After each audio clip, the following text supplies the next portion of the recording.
Te vas a quedar callada en la cena de mi jefe. Nadie quiere escuchar las opiniones de un ama de casa, gruñó mi marido, bloqueando las puertas del auto. Mantuve la mirada fija en el panel de la radio, quité el seguro de mi puerta a la fuerza y me bajé a la acera en medio del tráfico detenido. Su arrogancia desapareció en el instante en que vio quién estaba sentada en el asiento trasero del taxi de al lado. El tráfico en el periférico estaba paralizado, a vuelta de rueda, como una enorme serpiente de metal respirando humo bajo el cielo cobrizo de la Ciudad de México. Dentro del auto de Ricardo, el aire acondicionado soplaba un frío artificial, estéril, que olía a cuero nuevo y a su loción carísima. Una loción que él había comprado con el bono de un proyecto que, irónicamente, yo le había terminado de redactar de madrugada mientras él dormía. Pero para él yo solo era un adorno defectuoso que llevaba en el asiento del copiloto. Vas a mantener la boca cerrada en la cena de esta noche, Alondra. No quiero intervenciones, no quiero tus anécdotas de la casa. Nadie, absolutamente nadie en la mesa de mi jefe quiere escuchar las opiniones de una simple ama de casa. Y entonces lo hizo. Pulsó el botón del tablero central. Clic. El sonido seco y metálico de los seguros eléctricos cayendo en las 4 puertas. Me estaba encerrando. Era un gesto minúsculo, casi invisible para cualquiera que mirara desde afuera, pero adentro del auto fue como si el aire se hubiera vuelto de plomo. No respondí de inmediato, solo miré su perfil iluminado por las luces de freno del auto de enfrente. Vi la tensión en su mandíbula, la soberbia en la forma en que apretaba el volante. Y en ese silencio entendí algo profundamente doloroso. Él realmente creía que me poseía.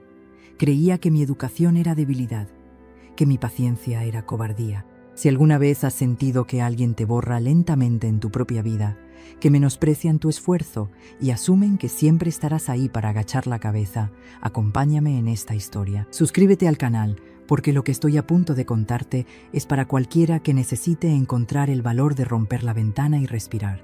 Volviendo a esa tarde, mi corazón no latía con pánico, latía con una claridad fría y absoluta. Ricardo soltó un suspiro de fastidio, ajustándose el nudo de su corbata de seda.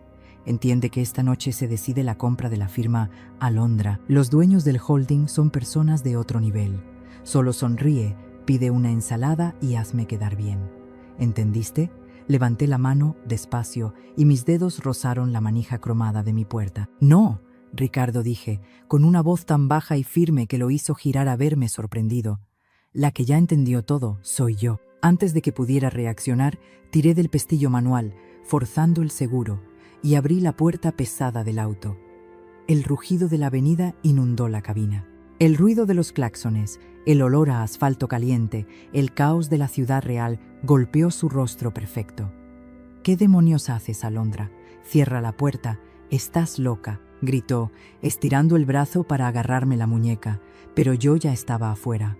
Pisé el asfalto con mis tacones, cerrando la puerta de golpe detrás de mí. El sonido resonó como un disparo en medio del tráfico detenido. Ricardo bajó su ventanilla de inmediato, rojo de ira y vergüenza, mirando a los lados para ver si alguien en los otros autos nos observaba. «Sube al maldito auto ahora mismo», siseó, tratando de mantener la voz baja pero temblando de furia. «Me estás avergonzando». Yo no lo miraba a él. Mi vista estaba fija en el carril de al lado, justo a la derecha de nuestro impecable sedán alemán, atascado en el mismo infierno de tráfico, había un taxi de la ciudad, viejo y desgastado. El contraste era casi cómico, pero lo que hizo que la sangre de Ricardo se helara y su rostro pasara de la ira a un gris cadavérico fue lo que ocurrió un segundo después.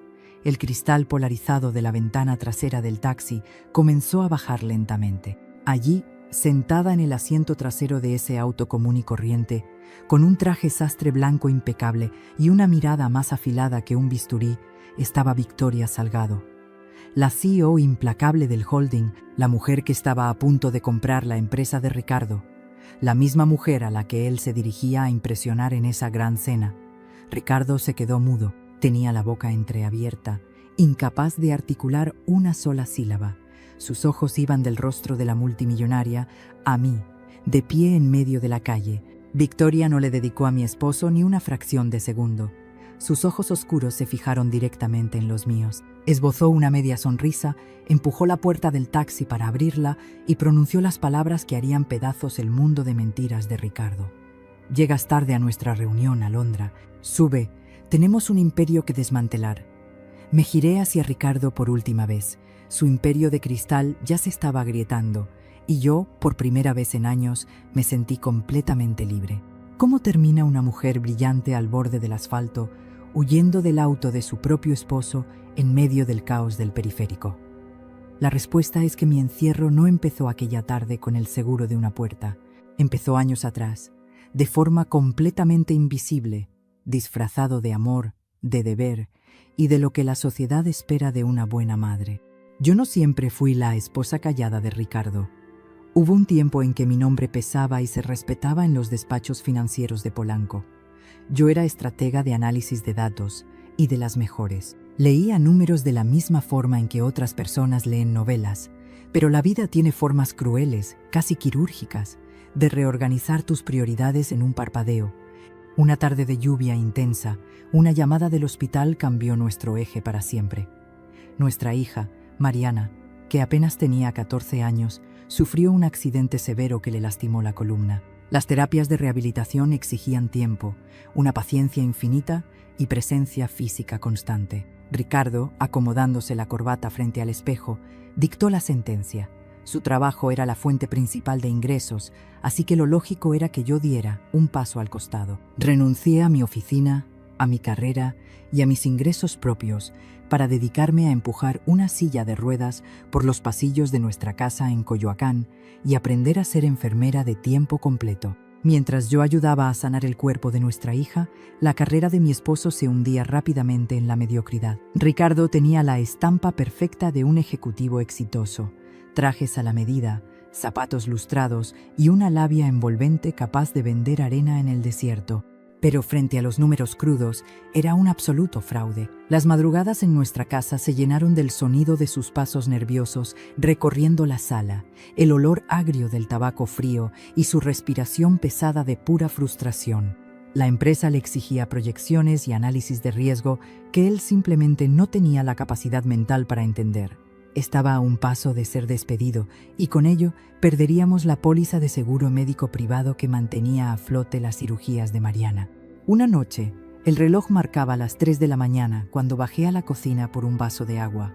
Lo encontré desmayado sobre el escritorio de caoba, derrotado por el cansancio. La pantalla de su laptop brillaba en la oscuridad, mostrando una tabla de datos absurda, llena de errores infantiles. Me paré detrás de su silla, viendo el desastre. Suspiré.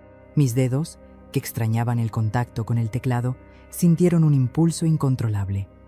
Lo moví suavemente hacia el sofá y me senté frente al monitor. El aroma a café de olla que había sobrado de la cena flotaba en el ambiente mientras mi mente despertaba. En 4 horas de trabajo silencioso, no solo corregí sus desastrosos errores, sino que programé un algoritmo predictivo capaz de anticipar fluctuaciones del mercado con una precisión que su firma jamás había visto. Guardé el archivo bajo su nombre, cerré la computadora y me fui a dormir, sintiendo que había salvado a mi familia del precipicio. Al día siguiente, Ricardo llegó a casa transformado. Entró por la puerta eufórico, riendo a carcajadas. Le habían aplaudido de pie en la junta directiva. Habían nombrado su modelo financiero como el nuevo estándar de oro de la compañía. Le dieron un bono y le prometieron una dirección. ¿Y qué hice yo? Lo abracé. Lo justifiqué todo en mi cabeza. Me expliqué a mí misma que era por Mariana, que el ego de Ricardo necesitaba ese triunfo para no desmoronarse, que mi papel era ser el pilar fuerte en las sombras. Me convencí de que el dinero de su ascenso pagaría a los mejores especialistas y que eso era suficiente. Ese fue mi error más grande, racionalizar el robo de mi intelecto bajo el manto del sacrificio familiar, entregarle mi mente en bandeja de plata. Durante los siguientes 3 años me convertí en su arquitecta fantasma. Cada presentación brillante que él entregaba, cada gráfica impecable que lo catapultó a la cima corporativa, nacía en mi laptop de segunda mano, en la mesa de la cocina, entre tazas sucias y las recetas médicas de mi hija. Yo misma construí, bloque por bloque, el pedestal sobre el que él se paraba para mirar al mundo desde arriba. Pero el éxito comprado no genera gratitud, genera soberbia. Ricardo comenzó a creerse su propia mentira, y pronto El hombre que lloraba de angustia en nuestro estudio empezó a tratar a la mujer que le salvaba el cuello todas las semanas como si fuera un mueble viejo y estorboso. Un mueble que muy pronto él intentaría destruir. El desprecio no hace ruido al principio. Es como una filtración de agua en la pared, silenciosa, lenta, que va pudriendo los cimientos de tu casa hasta que un día te apoyas en ella y todo se derrumba. Así fue la transformación de Ricardo. A medida que mi algoritmo le generaba millones a su empresa y lo ascendían a los pisos más altos de los corporativos en Santa Fe, el hombre con el que me había casado empezó a cambiar de piel. Los trajes de catálogo fueron reemplazados por cortes a la medida que olían a tintorería cara y a una soberbia insoportable. Y mientras su mundo se expandía, él se encargó de encoger el mío. La primera pérdida llegó un martes por la tarde. Estaba en la farmacia de la esquina comprando los analgésicos especiales para las terapias de Mariana. Al pasar mi tarjeta por la terminal, la máquina emitió ese pitido agudo y seco que te congela la sangre. Tarjeta declinada. Plástico cancelado por el titular. Tuve que dejar las medicinas sobre el mostrador de cristal, sintiendo cómo el calor de la vergüenza me subía por el cuello bajo la mirada impaciente de la cajera y de la fila detrás de mí. Cuando llamé a Ricardo, su respuesta fue un suspiro de fastidio al otro lado de la línea. ¿Para qué quieres plástico si yo pago todo en esa casa, Alondra? No sales a ningún lado. Me avisas cuánto cuestan las cosas de la niña y yo te hago una transferencia. Hay que controlar los gastos. No quiero que despilfarres mi dinero. Su dinero. La frase me golpeó el estómago. El dinero que le pagaban por el sistema que mis madrugadas habían construido. Pero me callé. Tragué saliva y le pedí, por favor, que me transfiriera para aliviar el dolor de nuestra hija. Ese fue el permiso que él necesitaba para avanzar. La humillación se volvió una rutina diaria, servida junto con el café del desayuno. Si me ponía un vestido cómodo para estar en casa, me miraba de arriba a abajo con una mueca de asco. ¿Te vas a quedar así todo el día? Pareces la empleada de servicio. Arréglate un poco. ¿Qué diría la gente si entra a mi casa?, solía soltar antes de dar un portazo. Tratando de recuperar un poco de oxígeno, comencé a aceptar pequeños proyectos de análisis de datos como profesional independiente. Lo hacía desde mi vieja laptop en la mesa del comedor, buscando ganar algo de dinero propio para no tener que rogarle por cada peso. Una tarde, Ricardo llegó temprano, vio mis apuntes estadísticos sobre la mesa y soltó una carcajada seca, carente de cualquier gracia. Por favor, Alondra, quita tus jueguitos de computadora de la mesa. Me ocupas del internet y tengo videoconferencias reales con gente que sí mueve la economía del país. Deja de jugar a la oficinista. Él realmente lo creía. Su ego había devorado tanto la realidad que olvidó por completo de dónde venía su éxito. Subestimó mi silencio, confundió mi educación y mi tolerancia con estupidez absoluta. Pensó que, al haberme quitado el acceso a las cuentas y haberme aislado en nuestra casa de Coyoacán, me había cortado las alas para siempre. Pero hubo alguien que no fue ciega a todo esto. Mariana, mi hija, con su columna sanando pero su mente más afilada que nunca, me observaba desde su silla de ruedas. Una noche, mientras yo le cepillaba el cabello en silencio, me miró a través del espejo de su habitación. Sus ojos oscuros, tan parecidos a los míos, estaban cargados de una tristeza profunda. «Mamá», murmuró con la voz rota, «¿por qué le pides permiso para usar tu propio cerebro? Tú eres más inteligente que él. Todos los días te dejas hacer pequeña para que él quepa en la casa. No quiero ser así cuando crezca». Aquellas palabras de mi niña no fueron una bofetada, fueron un balde de agua helada que me despertó de un coma de 3 años. La culpa me atravesó el pecho. Le estaba enseñando a mi hija a ser una víctima. Esa misma madrugada, mientras Ricardo roncaba profundamente, entré a su despacho a buscar un documento de la escuela de Mariana. Al abrir el cajón de su escritorio, algo fuera de lugar llamó mi atención. Una carpeta negra, gruesa, sin etiqueta. Al abrirla, mi corazón se detuvo.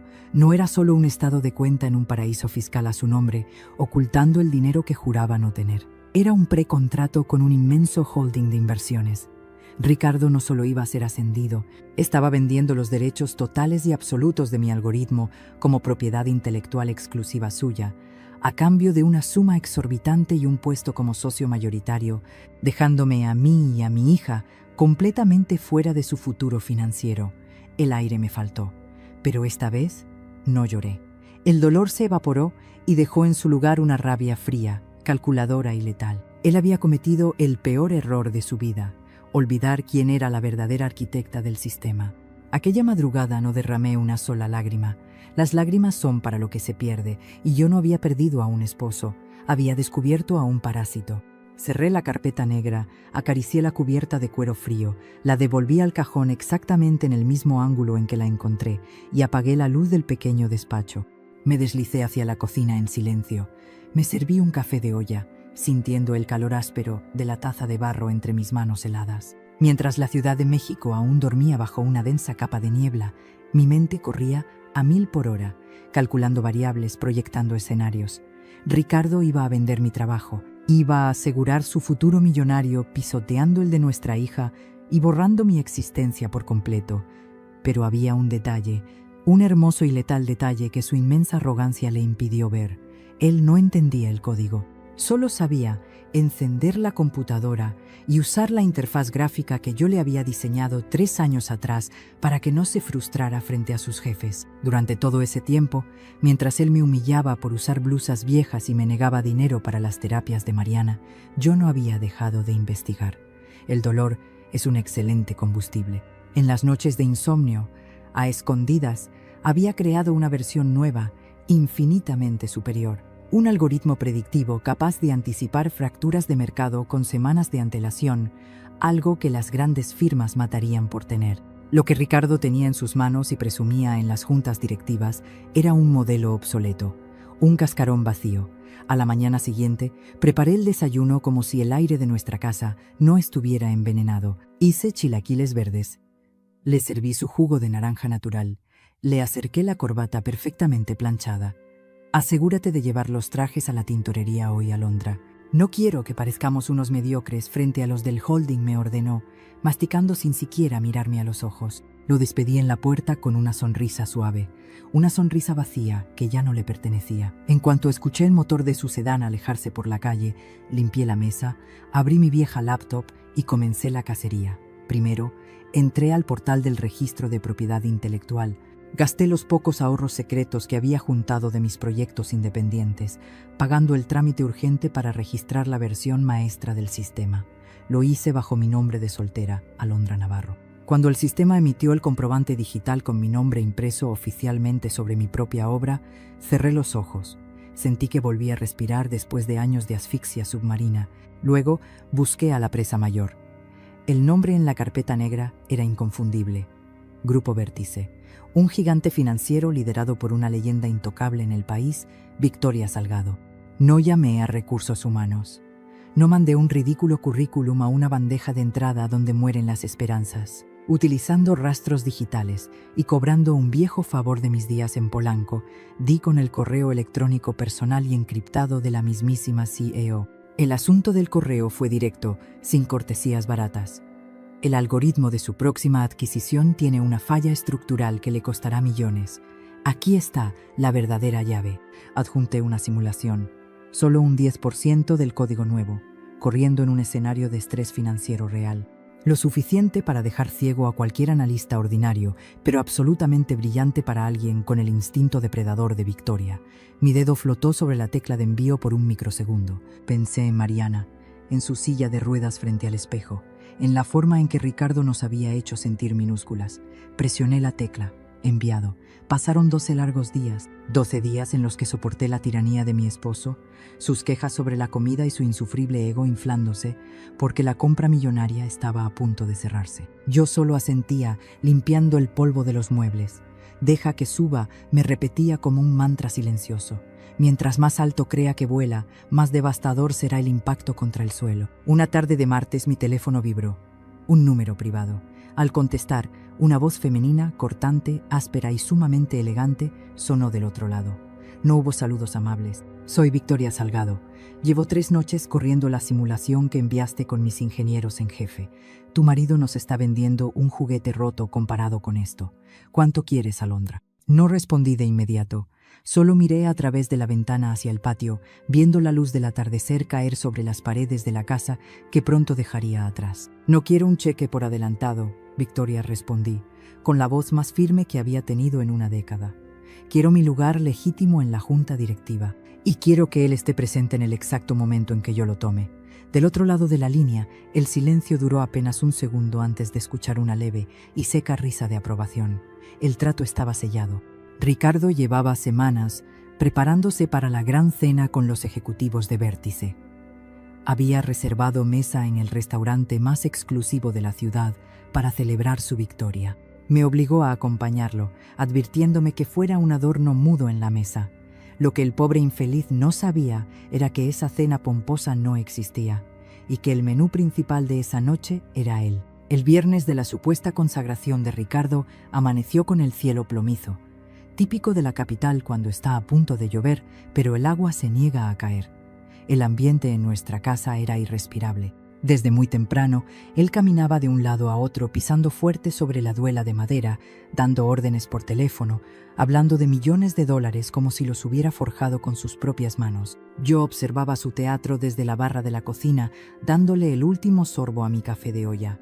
Esa noche, según la versión oficial de su cabeza, celebraría la venta de su modelo predictivo a Grupo Vértice en un restaurante francés exclusivísimo en Polanco. Había reservado la mesa más cara, había mandado lustrar sus zapatos italianos y había comprado una corbata de seda que costaba lo mismo que 3 meses de las terapias físicas de Mariana. Alondra, ¿es en serio que te vas a poner eso?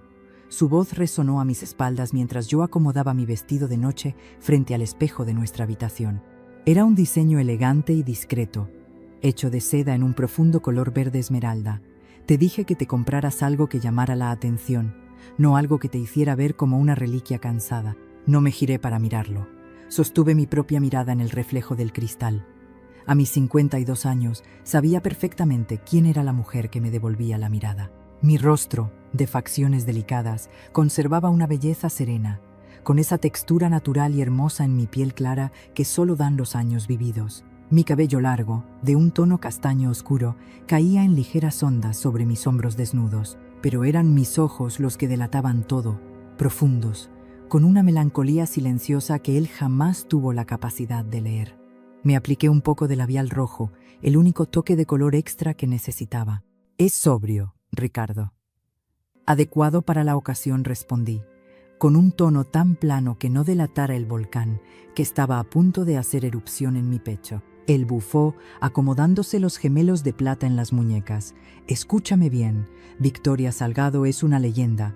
Los ejecutivos que van a estar ahí comen gente como tú en el desayuno. Así que te voy a dar 3 reglas muy simples para esta noche. Te sientas derecha, sonríes si alguien hace una broma y por lo que más quieras, no hables de tus problemas de ama de casa. No menciones la silla de ruedas de la niña, no hables de recetas médicas. Eres mi esposa, compórtate a la altura del puesto que estoy a punto de asumir. Lo miré a través del reflejo del cristal. Estaba sudando ligeramente en la frente. Bajo toda esa coraza de arrogancia, Ricardo estaba aterrorizado. Sabía que estaba vendiendo humo, pero su ego lo obligaba a seguir caminando hacia el precipicio. Antes de salir, pasé a la habitación de Mariana. Estaba leyendo en su cama. Me acerqué y le di un beso en la frente. Ella notó algo distinto en mis ojos. Los niños que sufren desarrollan un radar impecable para la verdad. «¿Todo va a estar bien, mamá?», susurró, rozando mi mano. «A partir de mañana, mi amor, todo va a ser diferente. Te lo prometo». Bajé las escaleras, tomé mi bolso donde llevaba mi teléfono, mis llaves y algo más. Una copia impresa del contrato legal con mi nombre real. Subimos al auto. El sedán alemán de Ricardo olía a cuero y a su loción sofocante. Arrancó con agresividad, quemando llanta al salir de nuestra calle, desesperado por llegar a tiempo a su cita imaginaria. Pero la Ciudad de México tiene su propio sentido de la ironía. Apenas nos incorporamos al periférico, nos topamos con un muro impenetrable de luces rojas. Tráfico detenido, kilómetros de autos inmóviles. El reloj del tablero avanzaba sin piedad, 7:30, 8 menos cuarto. Ricardo empezó a golpear el volante con los nudillos. Su respiración se volvió agitada. «Maldita ciudad», bramaba, aflojándose el nudo de la corbata carísima. «Me van a cancelar. Tienen mi futuro en sus manos y este maldito tráfico me va a arruinar». Yo miraba por la ventana, viendo cómo los faros de los otros autos iluminaban el asfalto. No sentía ansiedad. Mi pulso era el de un reloj suizo. Fue entonces cuando la frustración de Ricardo, al no poder controlar el tráfico, buscó el único blanco que siempre había podido dominar: yo. Giró su rostro hacia mí, inyectado en estrés y rabia. Quería hacerme sentir tan minúscula e impotente como él se sentía frente a esa carretera paralizada.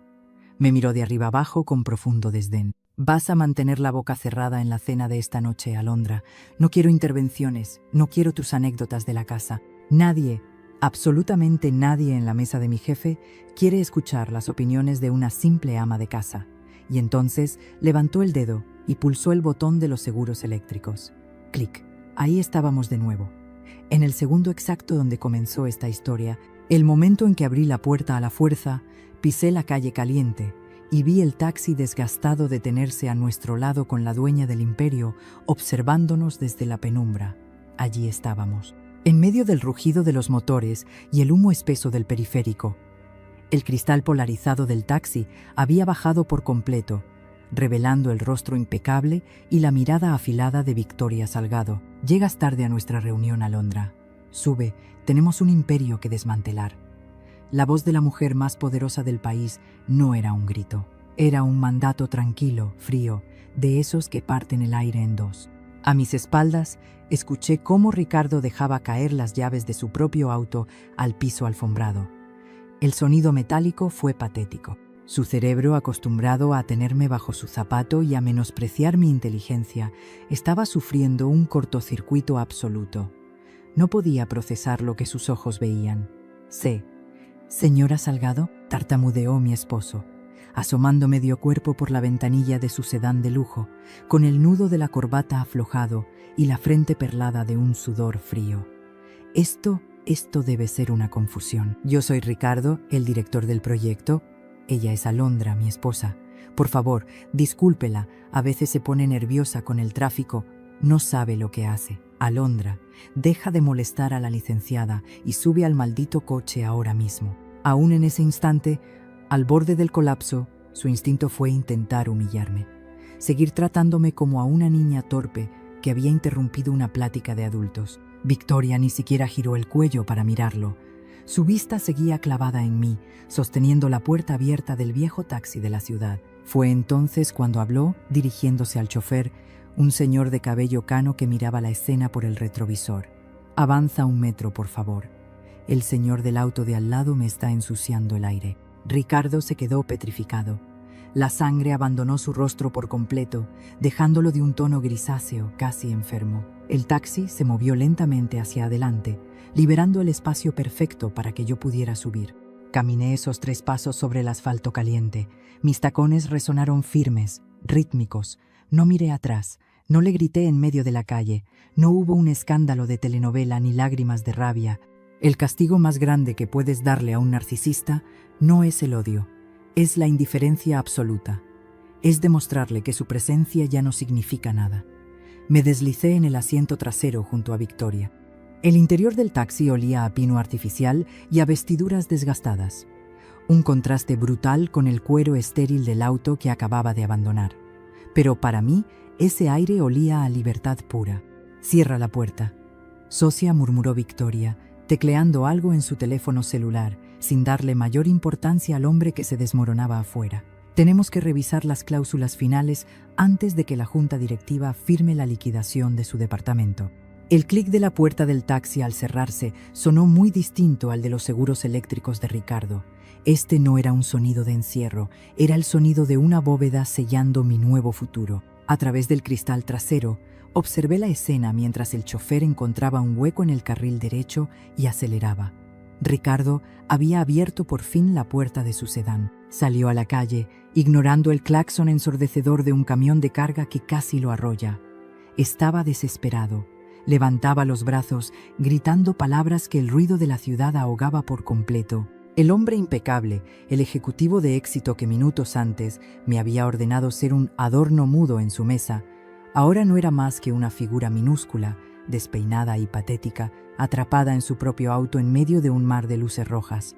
Pero lo que Ricardo aún no sabía, lo que su mente arrogante todavía no lograba comprender mientras nos veía alejarnos entre el tráfico, era que la humillación apenas comenzaba, porque él seguía creyendo que la cena de celebración en Polanco lo estaba esperando.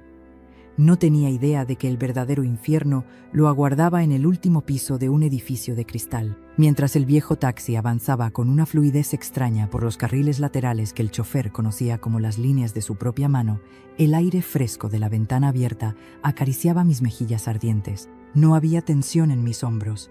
Victoria Salgado no me miraba con lástima ni con la curiosidad morbosa de quien presencia un pleito marital. Me miraba como a una socia, como a un igual. «No hay ninguna cena en Polanco», Alondra dijo ella, con un tono neutro, deslizando el dedo sobre la pantalla de su tablet iluminada. «Mandé a cancelar esa farsa hace 3 horas. A tu marido le enviaron un correo electrónico oficial citándolo en el edificio corporativo para la firma final. Pero supongo que estaba demasiado ocupado dándote órdenes y mirándose al espejo como para revisar su bandeja de entrada. El error del soberbio, su necesidad de controlarlo todo lo había vuelto ciego a lo más evidente. ¿Qué pasó exactamente en ese tramo de asfalto caliente que dejamos atrás? Su propio asistente me lo confesaría semanas después, con una mezcla de incredulidad y burla contenida. Cuando nuestro taxi desapareció entre la marea interminable de luces rojas, Ricardo regresó a su sedán de lujo. El tráfico del periférico no cedía un solo centímetro. Los claxones formaban un coro ensordecedor que perforaba los vidrios polarizados de su auto. Atrapado, humillado y confundido, revisó su celular buscando el número de la oficina de Victoria para exigir una explicación. Y ahí lo vio. El correo de recursos humanos con la bandera de urgencia. La verdadera cita no era entre copas de cristal y manteles de lino francés. Era en la sala de juntas del corporativo, y él ya llevaba media hora de retraso para firmar el negocio de su vida. El pánico es un animal frío que te muerde el estómago sin avisar. Ricardo, el hombre que medía su valor humano por el brillo de sus zapatos italianos y el emblema europeo de su auto, entendió que estaba a punto de perder su imperio de humo, y la desesperación lo empujó a cometer un acto de absoluta locura. Apagó el motor. Tomó su portafolios de cuero importado, dejó las llaves puestas en el contacto, abrió la pesada puerta y simplemente abandonó su preciado sedán alemán a mitad del periférico. Los insultos de los microbuseros y los taxistas le llovían desde todas direcciones mientras él corría por el pavimento irregular, saltando el camellón central de concreto con el traje apretado y la respiración cortada. Él, que se burlaba de la gente que usaba transporte público, que se refería al resto del mundo con un profundo asco desde su privilegio comprado, tuvo que bajar corriendo las escaleras sucias de la estación del metro Mixcoac. Las cámaras de seguridad del sistema de transporte captaron el momento exacto. Su corbata de seda carísima colgaba torcida. Sus zapatos de diseñador, que no estaban hechos para pisar la realidad, se raspaban contra los escalones de piedra. Empujaba a la gente en los torniquetes, sudando a mares, con los ojos desorbitados por el terror a perder su estatus. Cada estación que avanzaba bajo la tierra era un golpe directo a su inmenso ego. Mientras él iba apretado en un vagón atestado, respirando el aire espeso y metálico del subsuelo, aferrado al tubo de metal para no caerse, yo iba sentada en el asiento trasero de un auto ordinario, viendo la ciudad iluminarse, ascendiendo en silencio hacia el lugar que me correspondía. El viaje bajo tierra debió parecerle una condena eterna. Cuando por fin emergió a la superficie en Paseo de la Reforma, la noche ya había cubierto la capital.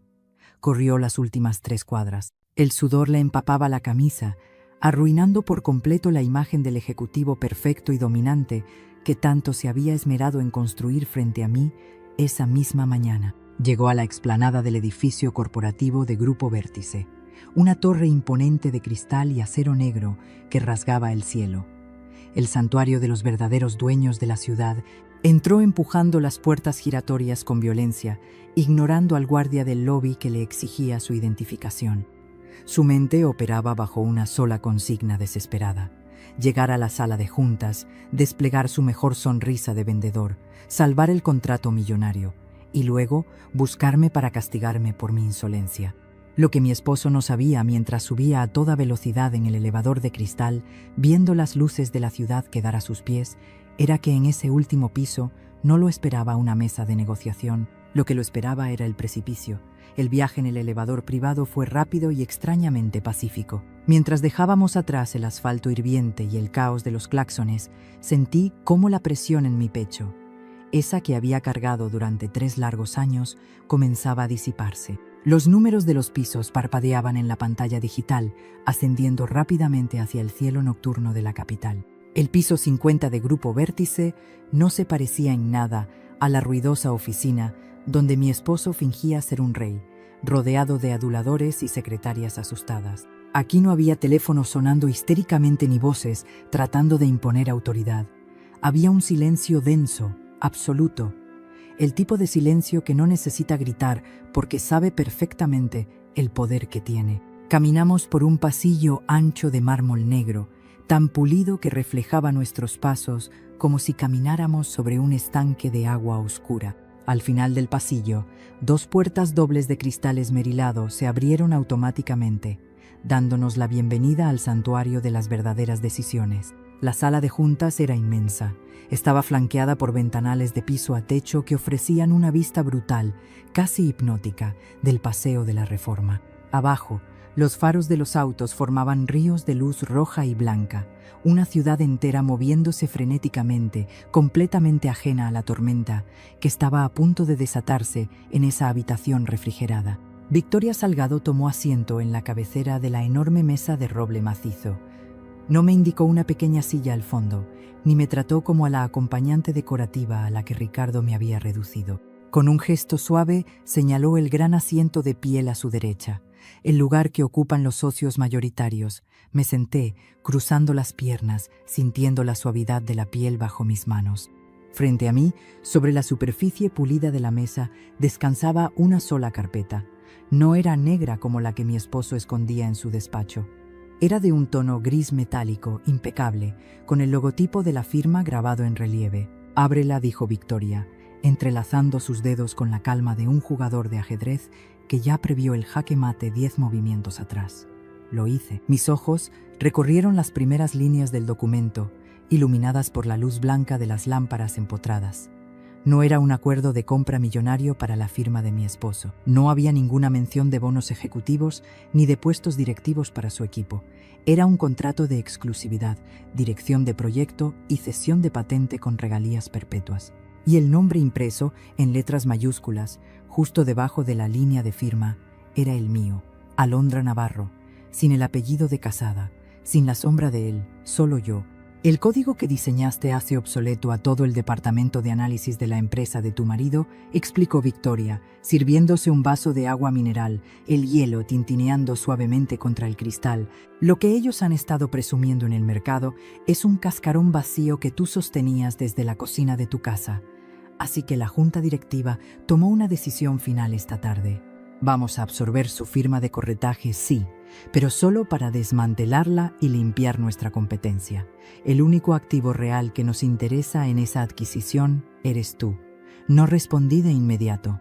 Solo miré la tinta sobre el papel blanco y en ese silencio sentí que recuperaba mi propio oxígeno. Pensé en las mañanas limpiando las tazas sucias mientras él me insultaba por no estar arreglada. Pensé en la tarjeta rechazada en la farmacia. Pensé en Mariana, mirándome desde su silla de ruedas, preguntándose por qué su madre se encogía todos los días para caber en el ego de un hombre mediocre. Tomé la pluma fuente de metal pesado que Victoria había deslizado sobre la mesa. El metal estaba frío, pero mi pulso era fuego puro. No me tembló la mano, firmé. Trazos fuertes, oscuros y definitivos. Con cada letra de mi nombre, borraba un año entero de sumisión, de miedos y de mentiras. Victoria asintió levemente, tomó su propia pluma y firmó a un lado. La transacción real, la única que importaba esa noche, estaba completa. Yo acababa de convertirme en la dueña absoluta de mi propio destino y en la peor pesadilla financiera del hombre que juró destruirme. Justo en ese instante, cuando el reloj de la pared marcaba las 8:42, un ruido sordo rompió la perfección del ambiente. Alguien estaba alzando la voz en el pasillo, forcejeando torpemente con el personal de seguridad. Las pesadas puertas de la sala de juntas se abrieron de un empujón violento que hizo temblar los cristales. Ahí estaba él, Ricardo. El contraste era devastador.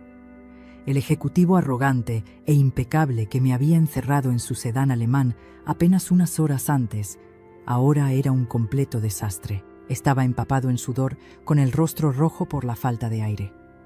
Su corbata de seda carísima colgaba inútilmente de su cuello desabotonado. Tenía una enorme mancha de grasa oscura en la rodilla del pantalón, cortesía de su carrera desesperada por las escaleras del metro, y respiraba con la boca abierta, como un pez fuera del agua. Se detuvo en seco al verme. Sus zapatos rasparon torpemente contra la madera del piso. Sus ojos, inyectados en pánico y confusión, viajaron de mi rostro tranquilo a la carpeta gris sobre la mesa y luego a la mirada de hielo de Victoria Salgado. El castillo de naipes acababa de colapsar frente a sus ojos, y él estaba a punto de tragar mucho polvo. El silencio del piso 50 se rompió con la respiración agitada y dolorosa de mi esposo. Ricardo estaba parado en el umbral, flanqueado por 2 enormes guardias de seguridad de traje negro que lo sujetaban firmemente por los brazos. Olía a asfalto derretido, a humo de camión y al sudor rancio de quien acaba de cruzar corriendo media línea naranja del metro en hora pico. Un contraste grotesco, casi ofensivo, con el aire purificado y frío de la sala de juntas. Sus zapatos italianos, esos mismos que me prohibía tocar cuando limpiaba la casa porque costaban más que mi vida, ahora tenían gruesos raspones grises en las puntas. Su corbata colgaba como una soga floja alrededor de su cuello rojo. Victoria levantó apenas 2 dedos de su mano derecha, un gesto minúsculo de poder absoluto. Los guardias lo soltaron de inmediato, retrocedieron en silencio y cerraron las pesadas puertas de cristal esmerilado a sus espaldas. Quedamos los 3 aislados del mundo, suspendidos en esa caja de cristal sobre la Ciudad de México. Ricardo se acomodó el saco arrugado con manos temblorosas. Trató de inflar el pecho, intentando recuperar inútilmente la postura de macho alfa corporativo, el mismo disfraz que usaba para humillarme cada mañana en el comedor de nuestra casa. Tragó saliva con fuerza, forzó una sonrisa torcida y caminó torpemente hacia la cabecera de la enorme mesa de roble. Licenciada Salgado, le ofrezco una disculpa monumental, empezó a decir, con la voz un tono más aguda y rasposa de lo normal. Hubo un accidente espantoso en Periférico, la ciudad es un caos, tuve que abandonar mi propio auto para llegar a nuestra cita. Pero ya estoy aquí, traigo los reportes en mi portafolio. Podemos revisar los márgenes de la adquisición de mi departamento ahora mismo. Fingió no verme durante esos primeros y agónicos segundos. Era su mecanismo de defensa habitual, borrarme del mapa, hacerme invisible. Pero la presencia de mi cuerpo vestido de seda, sentado en la silla principal de piel, justo a la derecha de la CEO, era un obstáculo demasiado grande para su negación. Giró la cabeza hacia mí, y el frágil disfraz de ejecutivo conciliador se cayó a pedazos, dejando ver al verdadero tirano asustado. Sus ojos se oscurecieron con esa rabia contenida y venenosa que yo conocía tan bien. ¿Qué demonios haces aquí, Alondra? Te ordené que te quedaras en el maldito auto, siseó, bajando el volumen de su voz hasta convertirlo en un gruñido gutural. Luego, se giró rápidamente hacia Victoria, riendo con un nerviosismo que daba pena ajena. Señora, le ruego me disculpe. Mi esposa ha estado lidiando con muchísimo estrés últimamente. La condición médica de nuestra hija la tiene mal de los nervios. A veces tiene estos episodios de confusión y hace tonterías. Alondra, levántate de esa silla ahora mismo y vete a la casa. Mariana te está esperando. No me hagas pasar más vergüenzas. No respondí de inmediato. Solo lo miré. Y en ese silencio sentí una lástima profunda, oscura y definitiva por el hombre que alguna vez amé. Estaba usando la silla de ruedas de nuestra propia hija como escudo para proteger su ego aplastado frente a una millonaria. Era bajo, era miserable, era el fin. Victoria Salgado no se inmutó, no le devolvió la sonrisa cómplice que él buscaba. Simplemente cerró mi carpeta gris metálica con un golpe seco que resonó en las paredes de cristal como el martillo de un juez dictando una sentencia de muerte. Se puso de pie lentamente, alisando cualquier arruga invisible de su falda impecable. Señor, creo que el único confundido en esta sala es usted, dijo la CEO, clavando su mirada de hielo en él. Yo no tengo ninguna reunión programada con su departamento esta noche. De hecho, a partir de mañana a primera hora, su área operativa deja de existir. Su firma fue comprada hoy por la tarde únicamente para ser desmantelada. Ricardo dejó caer su portafolios al suelo. El cuero golpeó la madera con un sonido sordo. Su boca se abría y se cerraba sin emitir sonido alguno. Mi cita de negocios en este corporativo, continuó Victoria, recogiendo su teléfono celular de la mesa, era exclusivamente con la dueña legítima de la patente predictiva. La arquitecta de verdad caminó hacia la salida con pasos firmes. Al pasar junto a Ricardo, ni siquiera lo miró a la cara. Él era apenas un estorbo en su camino hacia la puerta. Se detuvo un segundo detrás de mi silla, apoyó una mano firme y protectora en mi hombro y dijo en voz baja, pero lo suficientemente clara para que él escuchara cada sílaba: el contrato tiene efecto inmediato. Socia, te dejo mi sala de juntas para que resuelvas tus asuntos domésticos pendientes. No tardes mucho. El clic de los tacones de Victoria desapareció por el largo pasillo. Las puertas de cristal se cerraron lentamente. Ricardo y yo quedamos completamente solos. El hombre que horas antes había puesto los seguros de su auto para asfixiarme, ahora estaba encerrado conmigo en mi propio territorio, y yo estaba a punto de arrebatarle hasta la última gota de aire. El sonido de las puertas de cristal, sellándose a nuestras espaldas, fue el único ruido en esa inmensa sala del corporativo. Ricardo y yo, solos. El zumbido imperceptible del aire acondicionado parecía amplificarse mientras él se quedaba de pie, paralizado en la alfombra oscura, procesando las últimas palabras de Victoria Salgado. Dio un paso al frente. Sus zapatos arruinados arrastraron un poco de la mugre de la calle sobre el piso pulido. Alondra, su voz sonó hueca, completamente desprovista de esa autoridad tajante que usaba para darme órdenes en el desayuno. Alondra, mi amor, ¿qué significa esto? ¿Qué le dijiste a esa mujer? Trató de sonreír. Fue una mueca torcida, patética. El narcisista arrinconado siempre acude al mismo manual de emergencias: fingir que todo es un malentendido temporal y apelar a un cariño que él mismo se encargó de asfixiar lentamente. Mira, el estrés te está haciendo imaginar cosas, continuó, acercándose a la enorme mesa de roble con las palmas abiertas en un gesto de falsa rendición. Sé que he estado muy tenso por lo de la firma, sé que te levanté la voz en el tráfico, pero somos una familia, somos un equipo. Tienes que hablar con la licenciada, decirle que esto es un desarrollo conjunto de los dos. Hazlo por nosotros, hazlo por Mariana. Ahí estaba el golpe bajo. Otra vez usaba el nombre de nuestra hija como moneda de cambio. Usaba la silla de ruedas de mi niña como escudo para tapar su propia incompetencia e inseguridad. No le respondí de inmediato, solo me quedé mirando la mancha de grasa en la rodilla de su pantalón a la medida, y en ese silencio entendí que el miedo al fin había cambiado de bando. No levanté la voz. No hubo reclamos histéricos de mi parte. El poder real no necesita hacer ruido. El poder susurra. Lentamente tomé el documento que descansaba en el interior de la carpeta gris metálica. El papel era grueso, pesado, con los sellos oficiales del registro de propiedad intelectual. Lo deslicé sobre la superficie fría de la mesa. El roce de la hoja contra la madera fue el único sonido que precedió a su sentencia. Léelo, Ricardo, ordené. No fue una petición de esposa, fue una instrucción directa de la dueña del algoritmo. Él dudó.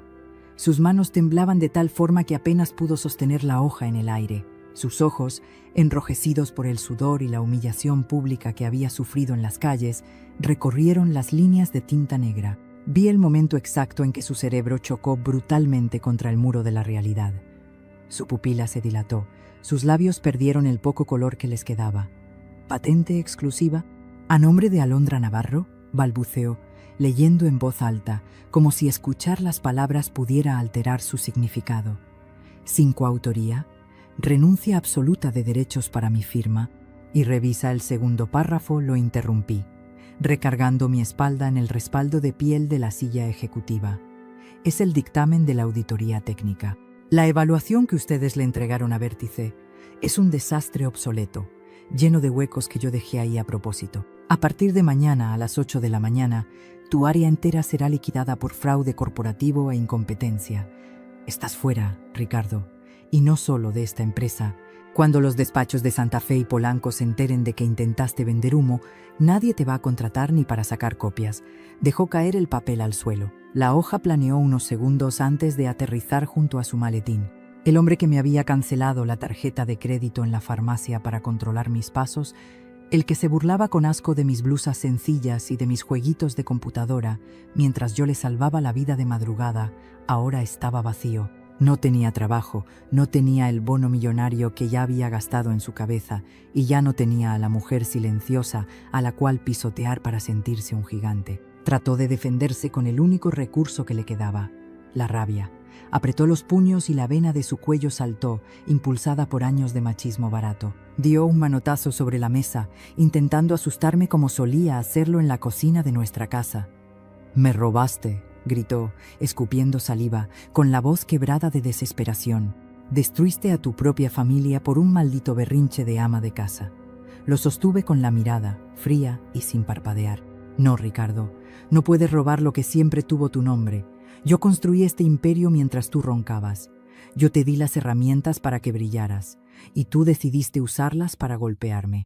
Lo único que hice hoy fue quitar mis manos para dejar de sostenerte, y la gravedad implacable estaba haciendo el resto del trabajo». El eco de su grito patético rebotó contra los gruesos ventanales blindados y murió rápidamente, tragado por la inmensidad de la sala.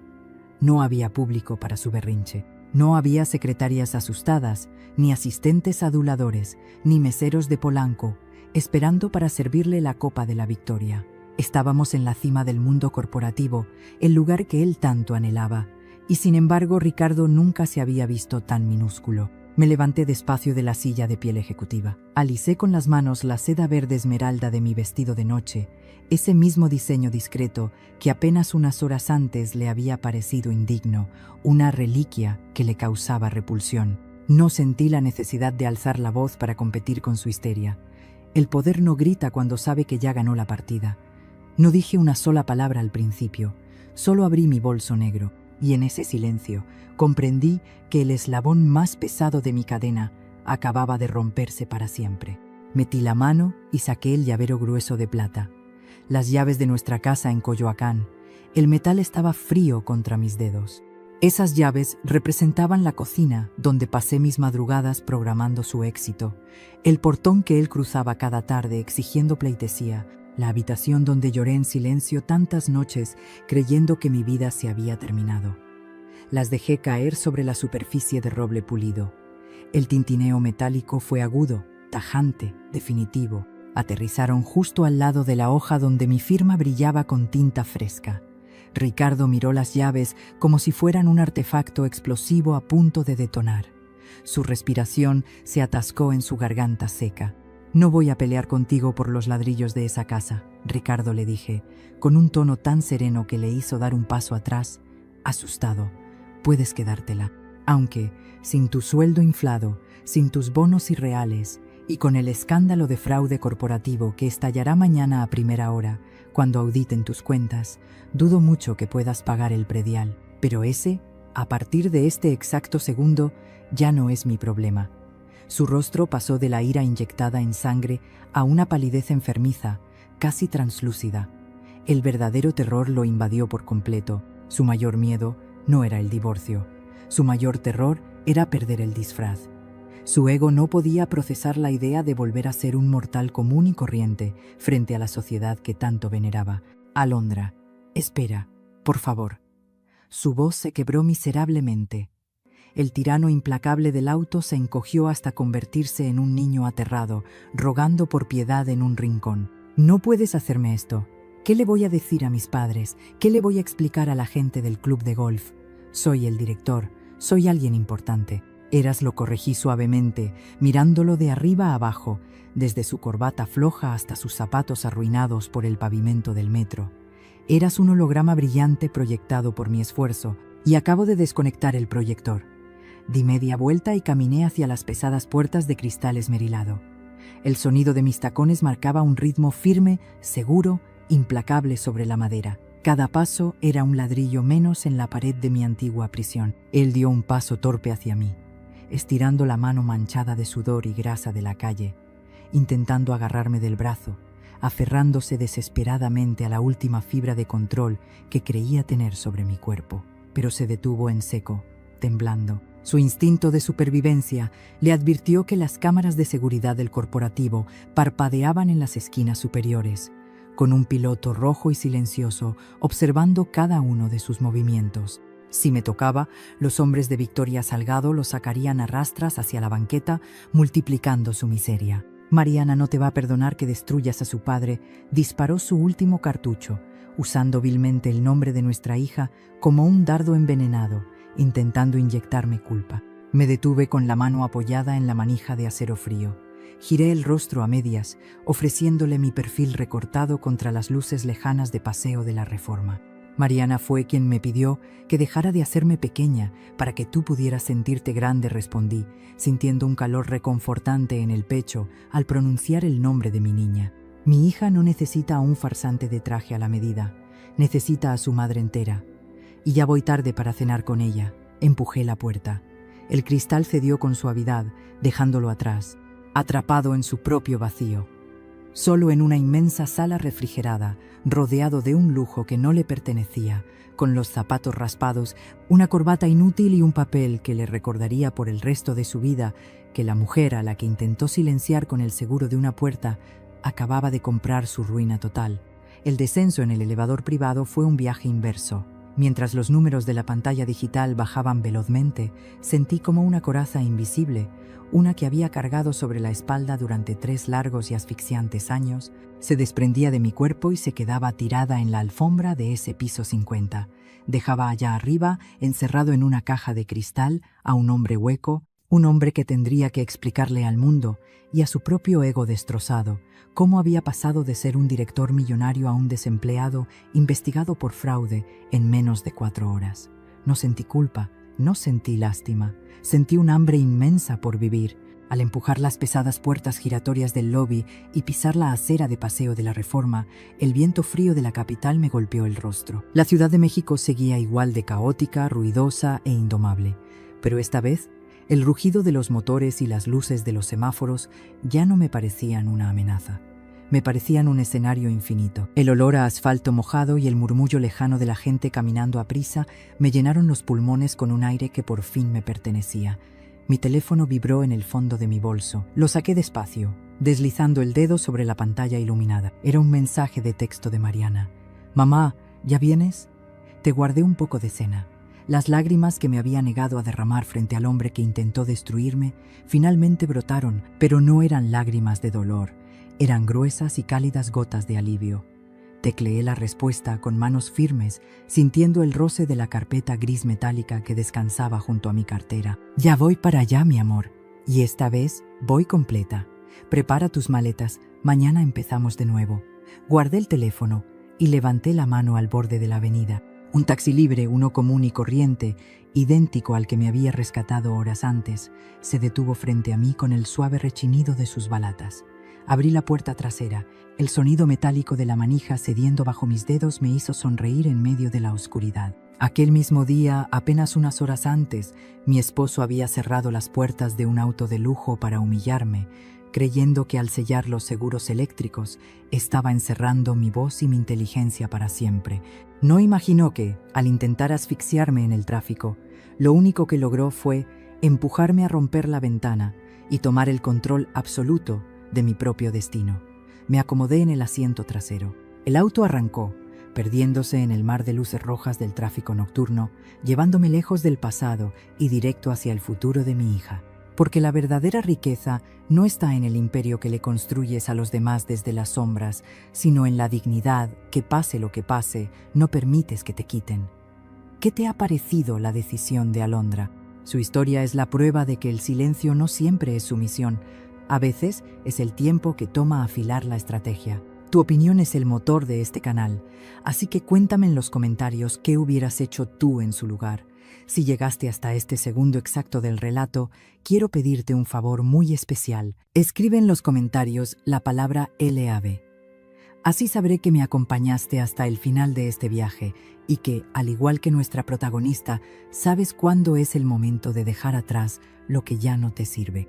Y recuerda, si tienes una historia guardada en el pecho, una de esas vivencias que te obligaron a ser más fuerte de lo que creías posible, no te la quedes. En la descripción de este video encontrarás un correo electrónico. Mándame tu relato.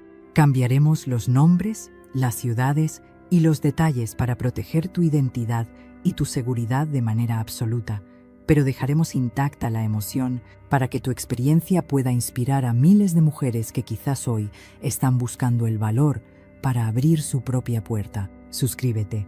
Deja tu me gusta si esta historia te hizo sentir algo real y nos escuchamos en el próximo relato, donde el silencio volverá a romperse.